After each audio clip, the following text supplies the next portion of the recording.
अध्याय-1। मैंने खुद को शीशे में बड़ी कुंठा से निहारा।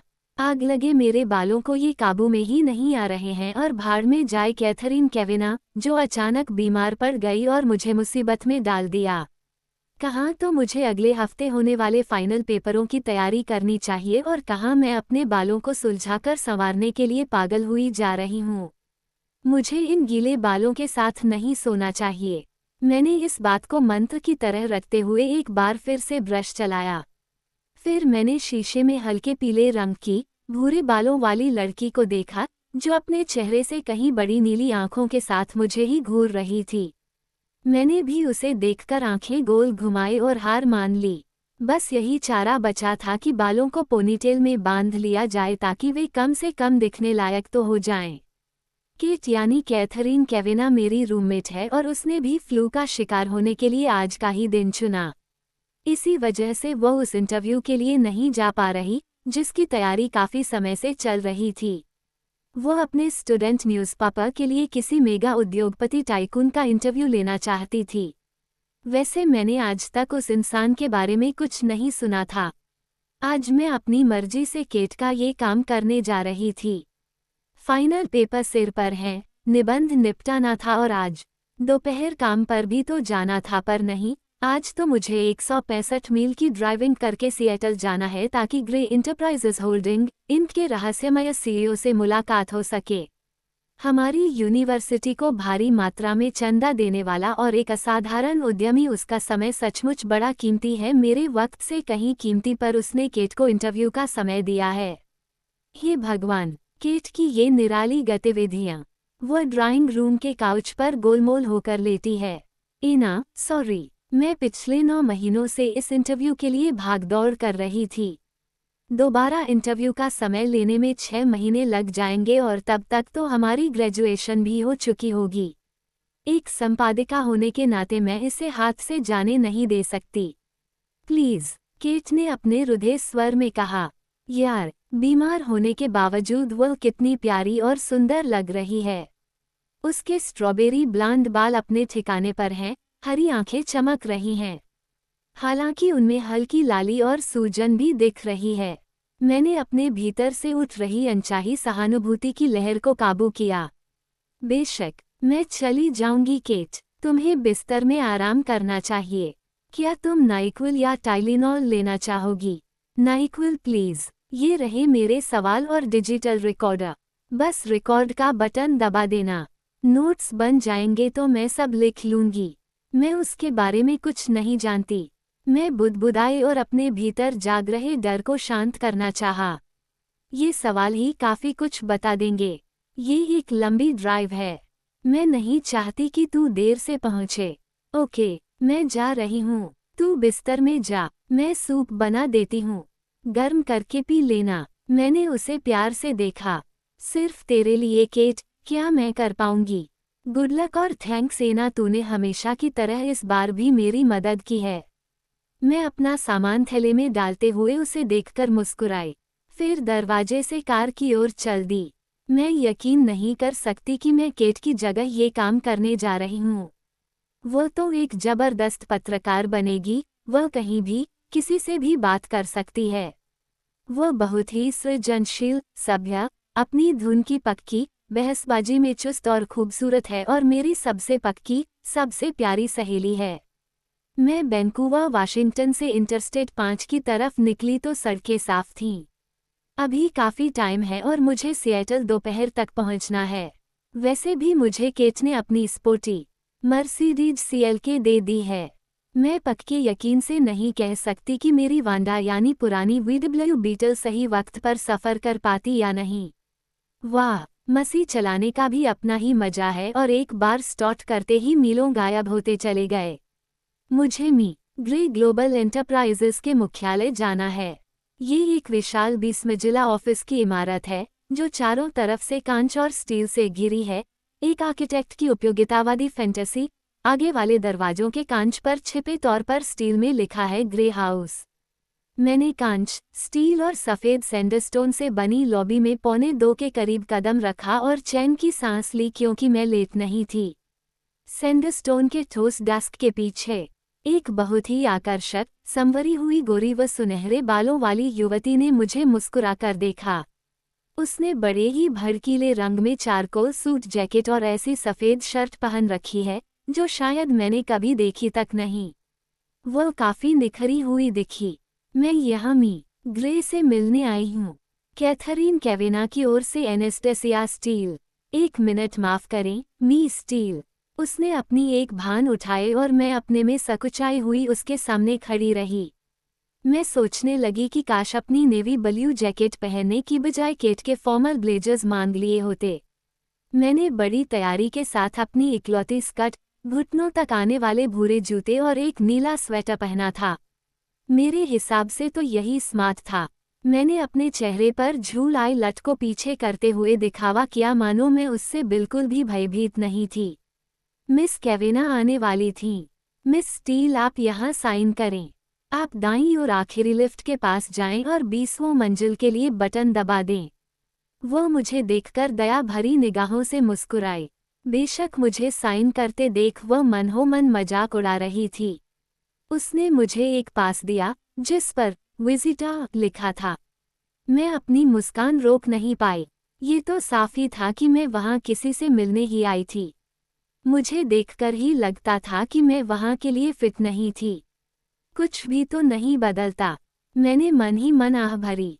मैं उसे धन्यवाद देकर लिफ्ट की ओर बढ़ी और 2 सिक्योरिटी वालों के पास से निकली, जो अपने बढ़िया काले सूटों में मुझसे कहीं अच्छे दिख रहे थे।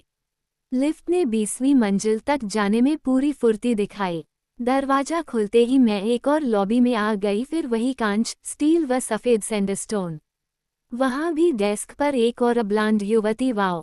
मैंने बैठकर बैग से सवाल निकाले और उन्हें पढ़ने लगी और साथ ही केट को भी कोसा, जिसने मुझे इस बंदे के बारे में कुछ भी जानकारी नहीं दी थी। मैं जिसका इंटरव्यू लेने जा रही थी, उसके बारे में राय रत्ती भी नहीं जानती थी। हो सकता था कि वह 90 साल का हो या फिर 30 साल का। मेरे चारों तरफ घबराहट बढ़ रही थी। मैंने कभी भी इस तरह के आमने सामने वाले इंटरव्यू में खुद को सहज नहीं पाया। मुझे तो ग्रुप डिस्कशन पसंद आती है, जहां मैं कोने में गोलमोल होकर बैठ सकती हूँ। वैसे मैं ईमानदारी से कहूँ तो मुझे अपनी ही सोहबत पसंद आती है। हाथ में कोई क्लासिक ब्रिटिश उपन्यास और कैंपस लाइब्रेरी का कोई एकांत कोना। इस तरह कांच और स्टील की विशाल इमारत से मेरा कोई लेन देन नहीं है। मैंने खुद को देखकर आंखें घुमाई। स्टील, अपने पर काबू कर। इतनी मॉडर्न और क्लिनिकल इमारत को देखकर तो यही अंदाजा लगाया जा सकता है कि ग्रे 40 के लपेटे में होगा। फिट, धूप से तपा हुआ और बाकी व्यक्तित्व से मेल खाती हर चीज। दाईं ओर के एक बड़े से दरवाजे से एक और बड़ी ही सभ्य और शिष्ट दिख रही ब्लांड ने प्रवेश किया। क्या बात है, यहाँ सारे ब्लांड लोग ही हैं। मैं एक गहरी सांस के साथ उठ खड़ी हुई। मिस स्टील, नई वाली ब्लांड ने पुकारा। हाँ जी, मैंने गला खनखार कर कहा। जी हाँ, इस बार कुछ सही आवाज निकली। मी ग्रे, आपसे कुछ ही देर में मिलेंगे। मैं आपका जैकेट ले सकती हूँ? Oh please. मैंने खुद को जैकेट से बाहर निकाला। क्या आपको चाय पानी पूछा गया? नहीं, कुछ नहीं चाहिए। ओह डियर, लगता है कि ब्लांड नंबर 1 की शामत आ गई। ब्लांड नंबर 2 ने त्योरियां चढ़ाई और डेस्क वाली युवती को आंखें दिखाई। आप क्या लेना चाहेंगी, चाय, कॉफी या पानी वगैरह? उसने मुड़कर मुझसे पूछा। 1 गिलास पानी, थैंक्स। मैं बुदबुदाई। ओलिविया, प्लीज मिस स्टील के लिए 1 गिलास पानी ले आओ, उसने कड़े स्वर में कहा। वह उठी और बरामदे की ओर चल दी। सॉरी मिस स्टील, ये हमारी नई इंटर्न है। आप बैठिए। मी ग्रे को 5 मिनट और लगेंगे। ओलिविया एक गिलास ठंडे पानी के साथ लौटी। ये लीजिए मिस स्टील। धन्यवाद। ब्लांड नंबर 2 डेस्क की ओर परेड सी करते हुए बढ़ी। सैंडस्टोन के फर्श पर उसकी हील की टिक टॉक साफ सुनी जा सकती थी। वह बैठ गई और दोनों अपना काम करने लगीं। शायद मी ग्रे यही चाहते हों कि उनका सारा स्टाफ ब्लांड हो। मैं यूं ही सोच रही थी कि क्या ये कानूनी तौर पर मान्य है, और तभी ऑफिस का दरवाजा खुलते ही मेरे सामने एक लंबा, शिष्ट कपड़ों में सुसज्जित, आकर्षक अफ्रीकी अमेरिकन आदमी बाहर निकल आया। बेशक मैंने यहाँ के लिहाज से गलत कपड़े पहने थे। वह मुड़ा और दरवाजे की तरफ देखकर बोला, ग्रे, इस हफ्ते गोल्फ। मैंने जवाब नहीं सुना। वह मुड़ा, मुझे देखा और मुस्कुराया, उसकी गहरी आंखों के कोनों में चमक दिखाई दी। ओलिविया ने लगभग उछलते हुए लिफ्ट को बुलवाया। शायद वह बार बार सीट से उछलने के हुनर में परफेक्ट थी। वह तो मुझसे भी ज्यादा घबराई हुई लग रही थी। गुड आफ्टरनून लेडीज, उसने कहा और स्लाइडिंग दरवाजे से बाहर चला गया। मी ग्रे आपसे मिलेंगे, मिस स्टील। आप वहां से जाएं, ब्लांड नंबर 2 ने कहा। मैं कांपती टांगों के साथ खड़ी हुई और घबराहट पर काबू पाने की कोशिश करने लगी। मैंने बैग समेटा, पानी का गिलास वहीं छोड़ा और हल्के खुले दरवाजे की ओर बढ़ी। आपको खटखटाने की जरूरत नहीं है, सीधे चली जाए। वह बड़े ही दयाभाव से मुस्कुराए। मैंने धकेलकर दरवाजा खोला और अपने ही पैरों में उलझकर ऑफिस में जा गिरी। हो गया कबाड़ा, मैं और मेरे 2 खुले पांव। मैं मी ग्रे के ऑफिस के दरवाजे पर हाथों और घुटनों के बल हूं और 2 सौम्य हाथ मुझे उठने के लिए सहारा दे रहे हैं। मैं तो शर्म के मारे जमीन में ही गड़ गई। लानत है मेरी बेअक्ली पर, मुझे हिम्मत करके नजें उठानी पड़ी। अरे, ये तो कितना जवान है। मिस केविना। मैं उठ गई तो उसने लंबी लंबी अंगुलियों वाला हाथ मेरी ओर करते हुए कहा, मैं क्रिस्टियन ग्रे हूँ। क्या आप ठीक हैं? क्या आप बैठना चाहेंगी? कितना जवान, आकर्षक, दिलकश। वो काफी लंबा है, एक फाइन ग्रे सूट को सफेद कमीज और काली टाई से पहना हुआ है। गहरे तांबाई रंग के बाल और गहरी भूरी आंखें जो मुझे ही देख रही हैं। मुझे अपनी खोई आवाज लौटाने में 1 मिनट लग गया। उफ, सच्ची, अगर ये बंदा 30 से ऊपर का हुआ तो मैं अपना नाम बदल दूंगी। मैंने बेसुधी में ही उससे हाथ मिलाया। हमारी अंगुलियां आपस में मिली तो पूरे शरीर में एक सनसनी सी दौड़ गई। मैंने झट से शर्मिंदा होकर अपना हाथ हटा लिया। मेरी आंखों की पलकें लगातार फड़फड़ा रही थीं और दिल तेजी से भाग रहा था। मिस केविना नहीं आ सकी, इसलिए उन्होंने मुझे भेजा है। उम्मीद करती हूँ कि आप बुरा नहीं मानेंगे, मी ग्रे। और आप? उसकी आवाज की गर्माहट से भावों का अंदाजा नहीं लगाया जा सकता था। वह थोड़ा सा ध्यान दे रहा था और काफी विनम्र भी लगा। Annastacia steel. मैं केट कैथरीन, मिस केविना के साथ WSU बैंक्वे में इंग्लिश लिटरेचर पढ़ रही हूँ। ओह अच्छा, उसने सादगी से कहा। मुझे लगा कि शायद उसके चेहरे पर हल्की सी मुस्कान भी थी, पर पक्के तौर पर कुछ नहीं कह सकते। क्या आप बैठना पसंद करेंगी? उसने एल के आकार में बने सफेद चमड़े के काउच की ओर इशारा किया। उसका ऑफिस एक आदमी के लिहाज से काफी बड़ा था। सामने लंबी लंबी खिड़कियां थीं और एक आधुनिक किस्म का ऐसा मेज था जिस पर 6 लोग आराम से खाना खा सकते थे। गहरे रंग का यह मेज काउच के पास पड़े कॉफी टेबल से मेल खाता था। इसके अलावा बाकी सब कुछ सफेद रंग में था। दरवाजे के पास वाली दीवार पर बना मोज़ेक देखने लायक था। करीब 36 पेंटिंग्स चौरस आकार में लगी थीं। वे चित्र इस तरह रंगे गए थे कि दूर से देखने पर तस्वीरों जैसे दिखते थे। उन्हें एक साथ देखने का मजा ही कुछ और था। एक स्थानीय कलाकार, ट्रोटोन ग्रे ने मेरी नज़रों को वहां मंडराते देखकर कहा, ये तो बहुत सुंदर हैं। आम को भी खास बनाकर पेश किया है। मैं बुदबुदाई और मेरा ध्यान उसकी ओर चला गया। उसने अपनी गर्दन एक ओर करते हुए मुझे देखा। मिस स्टील, मैं आपकी बात से सहमत नहीं हूँ। उसकी आवाज़ मुलायम थी और पता नहीं क्यों पर मैं शर्माने लगी। पेंटिंग्स के सिवा बाकी ऑफिस ठंडा, साफ और क्लिनिकल सा दिखता था। मैं सोच रही थी कि क्या इस ऑफिस से उस इंसान का व्यक्तित्व झलकता था जो इस समय मेरे सामने वाली कुर्सी में धंसा बैठा था।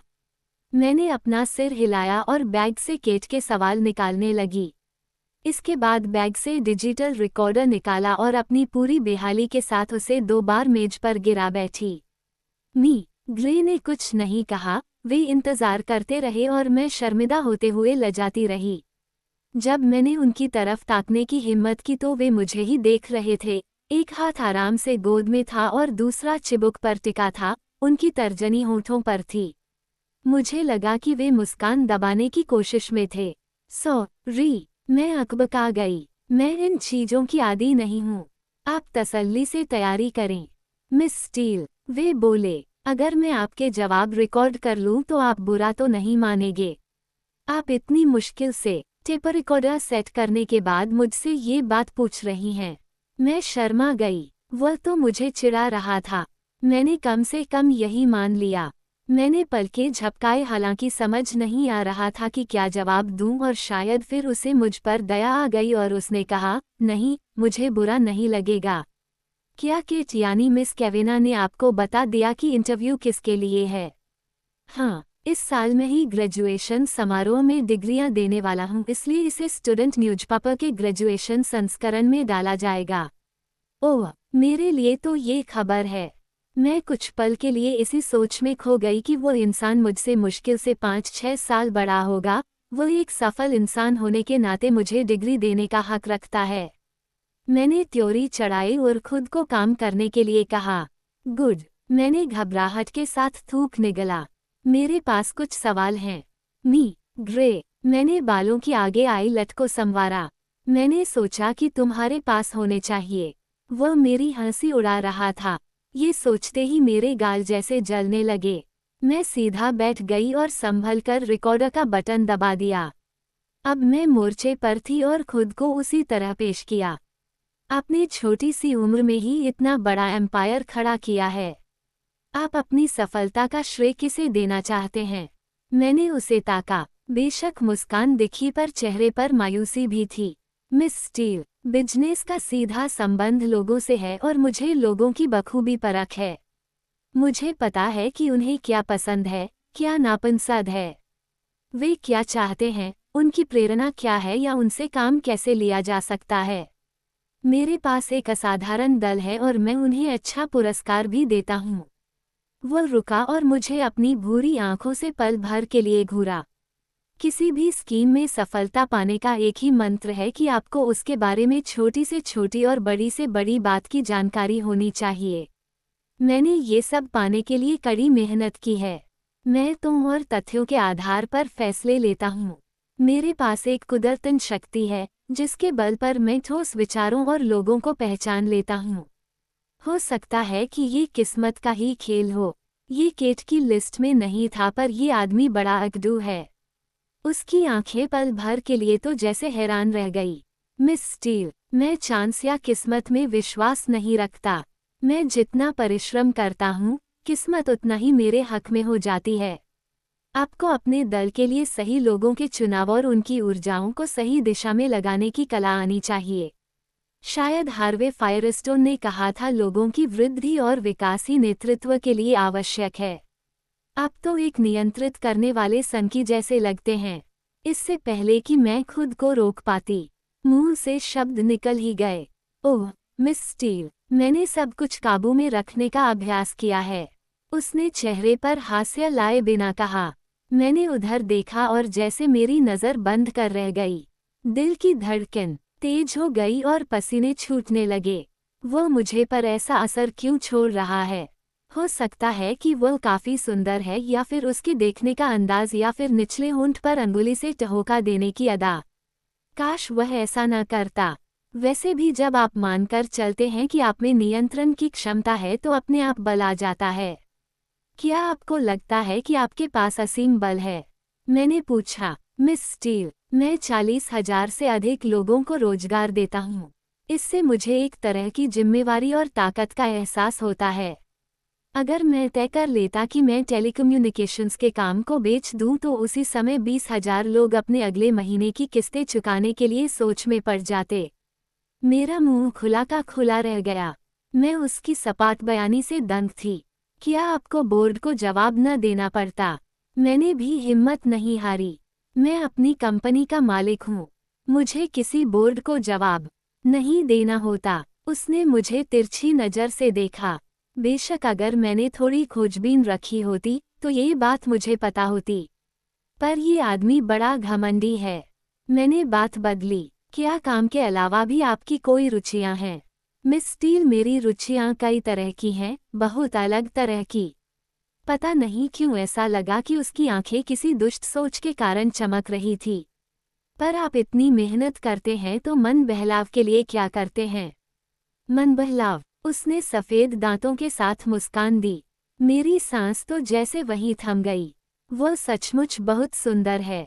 किसी को भी इतना सुंदर नहीं होना चाहिए। वैसे मन बहलाव के लिए मैं कई तरह की शारीरिक गतिविधियों में हिस्सा लेता हूँ। हवाई जहाज उड़ाता हूँ। वो अपनी कुर्सी में करवट बदल कर बोला, मिस स्टील, मैं एक पैसे वाला आदमी हूँ और मेरे शौक भी काफी खर्चीले हैं। मैंने झट से केट के सवालों पर नजर मारी क्योंकि मैं इस विषय को बदलना चाहती थी। आपने निर्माण में निवेश किया है, कोई खास कारण? मैंने पूछा। वो मुझे इतना बेचैन क्यों बना रहा था? मुझे चीजें बनाना पसंद है और मुझे पता है कि वे कैसे काम करती हैं, कैसे उन्हें बनाया या बिगाड़ा जाता है। मुझे पानी के जहाज भी पसंद हैं। और क्या कहूँ, ऐसा लगता है कि आप तर्क और तथ्यों की बजाय दिल से सवालों के जवाब दे रहे हैं। उसने हैरानी से मुझे देखा। हो सकता है। हालांकि कई लोग तो ये भी कहते हैं कि मेरे पास दिल है ही नहीं। वे ऐसा क्यों कहेंगे? क्योंकि वे मुझे अच्छी तरह जानते हैं। उसने होठों से एक टेढ़ी सी मुस्कान दी। क्या आपके दोस्तों के हिसाब से आपको जानना आसान है? मैं ये सवाल पूछते ही पछताने लगी क्योंकि ये तो केट की लिस्ट में भी नहीं था। मिस स्टील, मुझे अपनी प्राइवेसी पसंद है और मैं अक्सर इतनी आसानी से इंटरव्यू भी नहीं देता। मुझे अपनी गोपनीय बातें दूसरों के साथ बांटना पसंद नहीं है। तो आपने इसके लिए हामी क्यों दी? क्योंकि मैं यूनिवर्सिटी को चंदा देता हूँ और लाख चाहने पर भी मिस कैवेना से पीछा नहीं छुड़ा सका।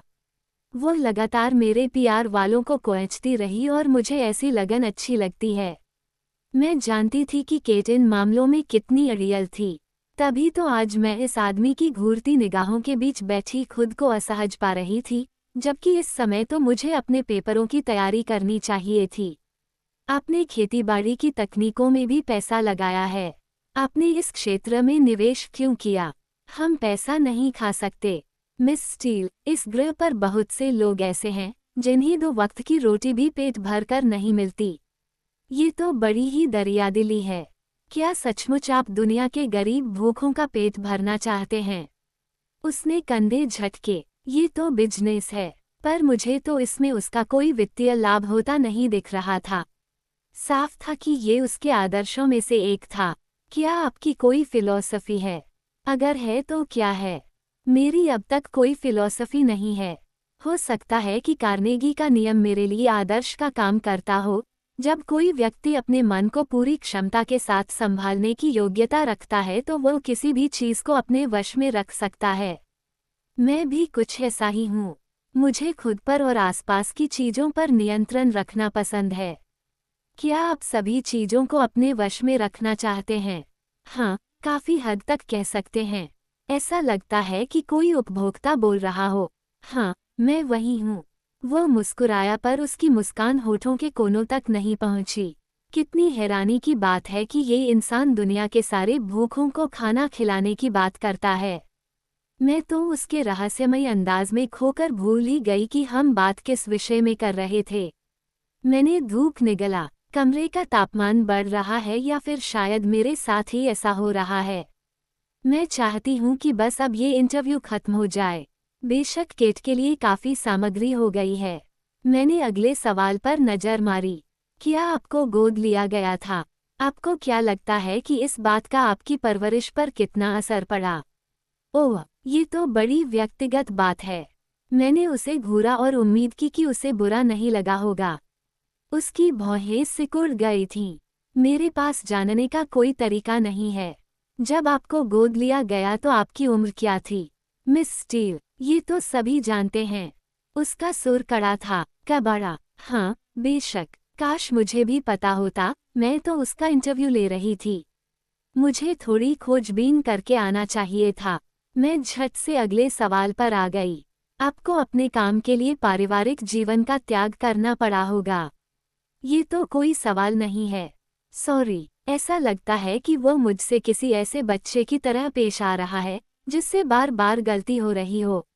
मैंने फिर से कोशिश की। क्या आपको काम के लिए अपने पारिवारिक जीवन का बलिदान करना पड़ा?